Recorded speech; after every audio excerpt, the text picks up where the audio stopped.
अखंड हिंदुस्थानचे आराध्य दैवत राजा शिवछत्रपती, राजमाता जिजाऊ, ज्ञानमाता सावित्रीबाई आणि सहकारामध्ये ज्या मान्यवरांनी योगदान दिलं ते सर्व सहकार मंच यांना सर्वप्रथम मानाचा मुजरा करतो। आज राजगुरुनगर सहकारी बँकेचा 37वा वर्धापन दिन या निमित्ताने आवर्जून उपस्थित या बँकेचे सन्माननीय अध्यक्ष पाटोळे साहेब, ज्यांचं माझ्यावर कायमच प्रेम आणि मार्गदर्शन मला ज्यांचं लाभतं, त्या सन्माननीय विजयाताई, सन्माननीय सागरदादा, सन्माननीय आबा या निमित्ताने उपस्थित ज्यांनी नावाप्रमाणे उत्तुंग अशा शुभेच्छा दिल्या ते सह्याद्री शेठ दिसे आणि या बँकेचं खरं तर व्यवस्थापनाची धुरा ज्यांच्या खांद्यावर आहे त्या तनुजा मॅडम साबळे आणि सर्व स्टाफ, खरं तर आमच्या मावशी देखील यांचा देखील उल्लेख करणं क्रमप्राप्त आहे, कारण आलेल्या प्रत्येकाचं स्वागत अतिशय त्या हसून आणि म्हणजे प्रेमभावे करतात, त्यामुळे आलेल्याला नेहमीच प्रसन्न वाटतं। आज पूजा आहे म्हणूनच इथे प्रसन्न वाटतं असं नाही, हा दिवस आम्ही येणारा कस्टमर रोजच अनुभवत असतो।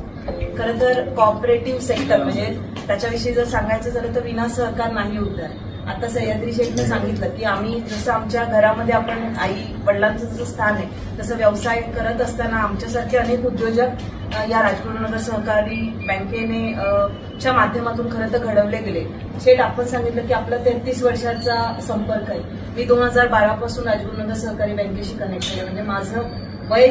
35 आहे पण बँकेचा वर्धापन दिन 37वा आहे, म्हणजे माझ्या वयापेक्षाही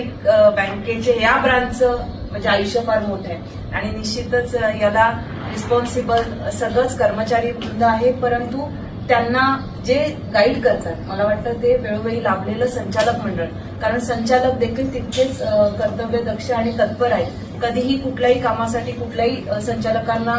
जर सांगितलं तर मला वाटतं कधीही म्हणजे नाही हा शब्द कर्मचाऱ्यांचा आणि संचालक मंडळांच्या डिक्शनरीत नाही, म्हणूनच मला वाटतं सातत्याने आज ही संस्था एक शिखरावर, उंचीच्या शिखरावर पोहोचलेली आहे। कोऑपरेटिव्ह मिनिस्ट्रीच्या डेव्हलपमेंटसाठी जसं केंद्र सरकार बळकटीकरणासाठी सातत्याने वेगवेगळे प्रयोग करतं, तर अमित शहाच्या माध्यमातून त्याच्यावर खूप काम चालू आहे आणि वेगळी कोऑपरेटिव्ह मिनिस्ट्री देखील आता स्थापन झालेली आहे। परंतु ग्रामीण भागामध्ये सहकाराचं जाळं तर फार मोठं आहे आणि आपल्या पश्चिम महाराष्ट्रामध्ये तर किंबहुना सर्वात जास्त आहे आणि या पश्चिम महाराष्ट्रामध्ये आपल्या या जिव्हाळ्याची असलेली बँक जर कुठली असेल, ग्रामीण भागामध्ये सगळ्यांची आवडती जर कुठली बँक असेल तर ती राजगुरुनगर सहकारी बँक। आणि मी हेच म्हणेन की लाभावे दीर्घायू, धन्य राजगुरुनगर सहकारी बँकेची सर्व team, happy birthday to you.